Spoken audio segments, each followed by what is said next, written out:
YouTube. This is the third video about Zippo tricks, and this. You see it?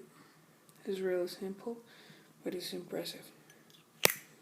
So first you need to grab the Zippo with these two fingers, thumb over here, and get it.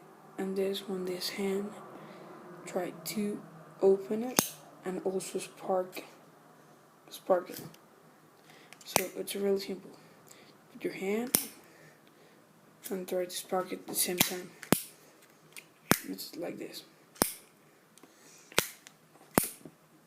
Yep, and then you can finish with, I don't know, closing it or turning it.